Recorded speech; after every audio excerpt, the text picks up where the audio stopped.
Bom, a transformação digital não é mais uma opção, mas uma necessidade. À medida que a pandemia aumentou, convencer os executivos das instituições sobre a relevância dessa transição tornou-se uma tarefa de extrema importância. De acordo com o estudo do McKinsey Global Institute, as empresas que passam pela transformação digital têm 20% mais probabilidade de se destacar no seu setor. Além do mais, 70% das iniciativas de transformação digital atingem ou excedem os seus objetivos, obtendo um retorno do investimento. Bom, e para a gente falar sobre esse assunto, nós vamos conversar com a especialista em liderança e gestão, professora da FGV e idealizadora do projeto Novas Idades, Cristina Goldschmidt. Bem-vinda à CBN, Cristina. Boa tarde, Fran. Tudo bem? Tudo ótimo. Para a gente conversar hoje, assim, qual que é esse papel, né, do líder no momento de transformação digital, Cristina? Então, a transformação digital, é importante a gente destacar que ela é um processo, ela não é um evento, né? Então, ela vai acontecer em várias etapas, e uma das etapas mais importantes é a etapa relacionada à transformação da cultura organizacional, à transformação do ambiente de trabalho. Então, um dos papéis principais do líder é facilitar essa mudança, essa transformação, ajudando na mudança de hábitos, de comportamentos, de preparo da força de trabalho, enfim, na mudança da cultura organizacional. Esse é um dos principais papéis da liderança de uma organização no momento de transformação digital.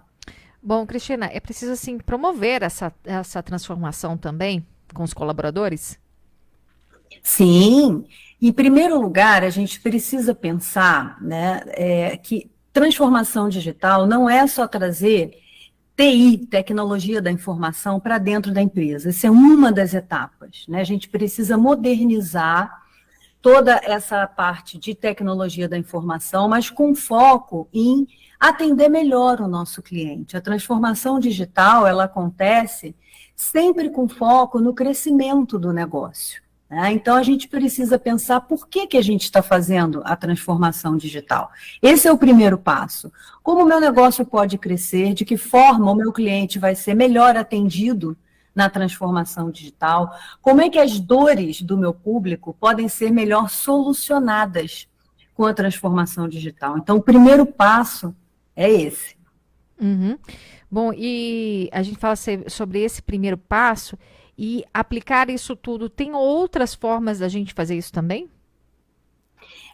Não existe muito fórmula mágica, Fran. A gente tem já uma experiência de vários outros negócios, né, que passaram por transformação digital. A transformação digital não é algo, ao contrário do que as pessoas costumam pensar, da moda, não é algo novo. A gente já vem vivenciando transformação digital há algumas décadas, em escalas diferentes.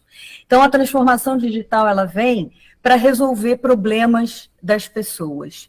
E o aprendizado que as empresas que começaram na transformação digital foram gerando, foi mostrando que a gente precisa seguir um ciclo, precisa seguir um passo a passo, não dá para pular etapas.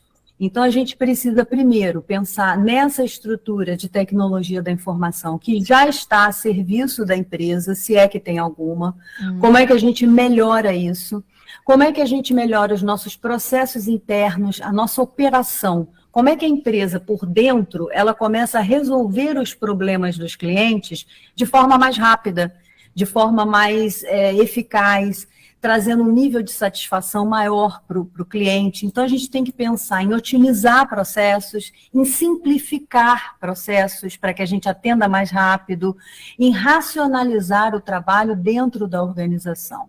Um outro pilar importante que a gente já tem aí consolidado das lições de quem já fez transformação digital é o pilar do marketing digital. Né? A gente precisa focar em ferramentas digitais para a gente interagir com o nosso cliente, para a gente vender para o nosso cliente. Então, a gente, por exemplo, precisa pensar se no caso da nossa empresa, e cada negócio vai ter um foco diferente, mas se no caso do seu negócio, da sua empresa, você não precisa estar presente em canais diferentes, em canais diversos, é o que a gente chama de omnichannel, né? O nome é em inglês, mas são vários canais.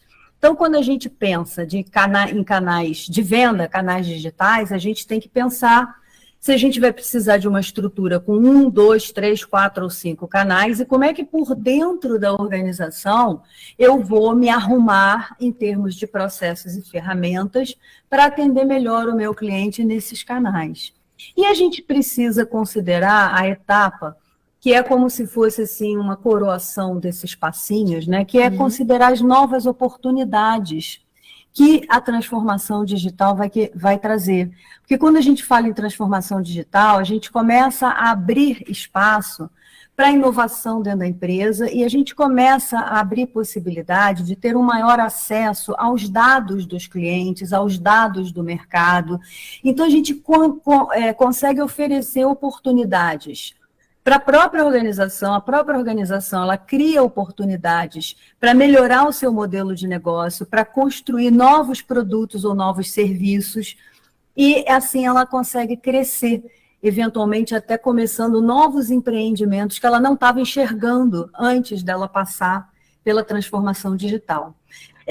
Eu vou repetir aqui uma coisa que eu falei no início do nosso papo, né? Transformação digital não é um evento, não é uma coisa que você compra, né? Mas é um conjunto, um passo a passo que precisa ser feito. Então, a gente tem que pensar numa mudança que a gente vai operar em diversos níveis dentro da organização, no nível de processos, em como a gente trabalha, no nível de ferramenta, em o que a gente usa para trabalhar do jeito que a gente trabalha, no nível de pessoas, a gente talvez tenha que treinar pessoas, talvez a gente tenha que contratar pessoas com habilidades diferentes, e na cultura organizacional. Porque a transformação digital ela vai trazer aspectos também comportamentais de relacionamento com o cliente, da velocidade com que você tem que responder, que vão precisar, vão requerer um treinamento da força de trabalho e um novo hábito dentro da organização. Cristina, tem um ouvinte que ele escreveu aqui a respeito da empresa dele, não quer se identificar, mas ele disse assim, que a empresa dele não é grande, é pequena, e que ele vende peças automotivas. Até então, ele achava, antes da pandemia, que ele poderia só vender no boca a boca, ou então quando o cliente iria na loja dele para comprar essa determinada peça.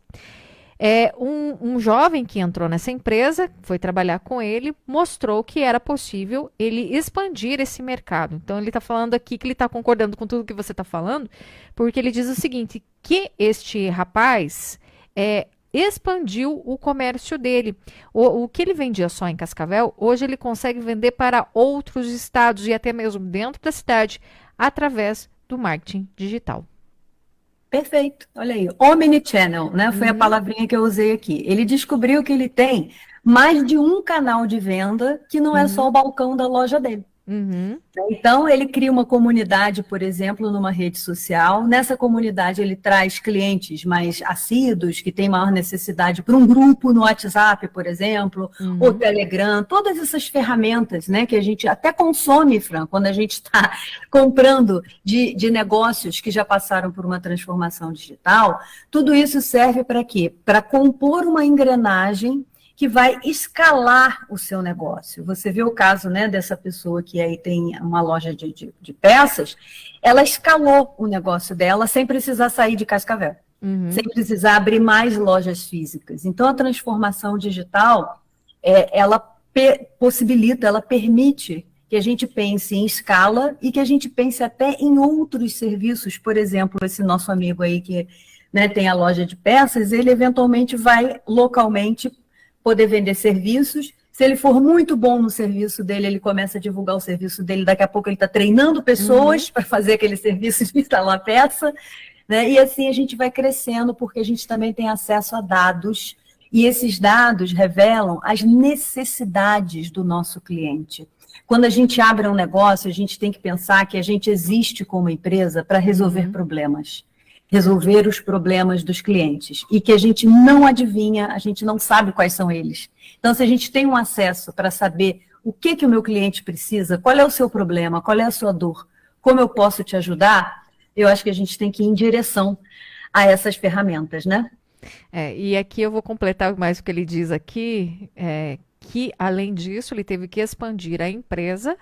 Você falou de serviços, ele está fazendo outros serviços agregado à empresa dele e teve que aumentar o estoque. Aí Olha só. é um nicho que ele abriu dentro da empresa dele.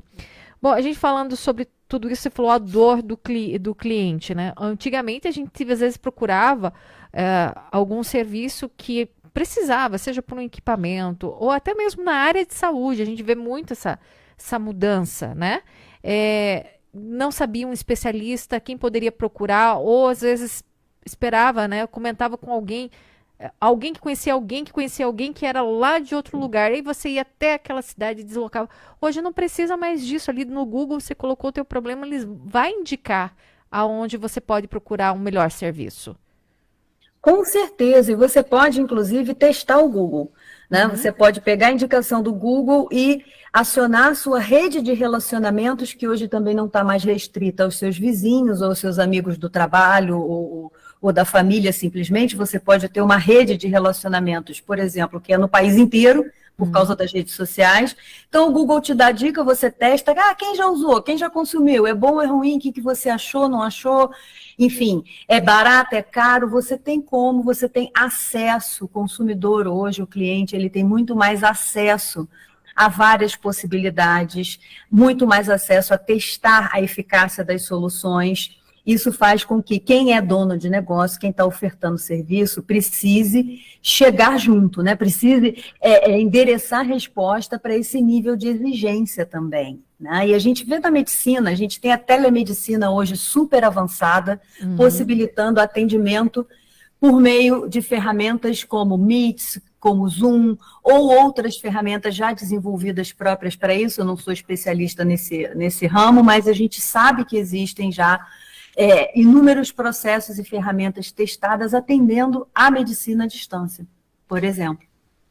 Bom, Cristina, você também é idealizadora do projeto Novas Idades. Eu vou juntar aqui as coisas, porque às vezes a gente pensa assim, é só para os mais jovens. Não é, não. Tem muita gente aí que está se adaptando, conhecendo mais com uma idade acima dos 30.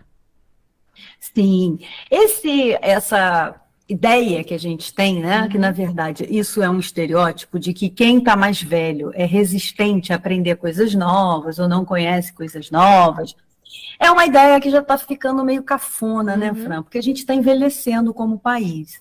Então a gente precisa começar a testar, a questionar esses pensamentos que a gente tem. Tem muitas pessoas numa faixa etária, numa idade cronológica, que já passaram dos 45, dos 50, dos 55 anos, que são pessoas usuárias frequentes, inclusive pesquisadores, inclusive consultores, nessa área de ferramentas digitais, né? Entendem de ferramentas digitais, entendem desse mundo digital. A gente tem, obviamente, uma geração que já nasceu no digital, como a gente costuma se referir aqui nas pesquisas, né? Isso facilita, óbvio, porque é como se eles vissem o mundo por uma lente diferente. Mas isso absolutamente não quer dizer que quem não nasceu na época em que o digital já existia não possa colocar essa lente também nos olhos e passar a enxergar o mundo por meio dessas múltiplas fontes e desses múltiplos canais, dessas múltiplas possibilidades que o digital oferece. Então, um dos pilares, né, do nosso projeto Novas Idades, do Instituto Novas Idades, é justamente estimular a intergeracionalidade para que a gente facilite essa troca e esse trânsito de lentes, de formas de ver o mundo, de formas de entender como a gente pode tornar o nosso trabalho, a nossa vida mais fáceis, como a gente pode melhorar os nossos negócios, sem a barreira do preconceito etário. Bom, Cristina, a gente vai encerrando aqui. Muito obrigada pela sua participação aqui na CBN. Eu que agradeço. Sempre uma alegria, uma boa tarde a você e a todos que nos ouviram.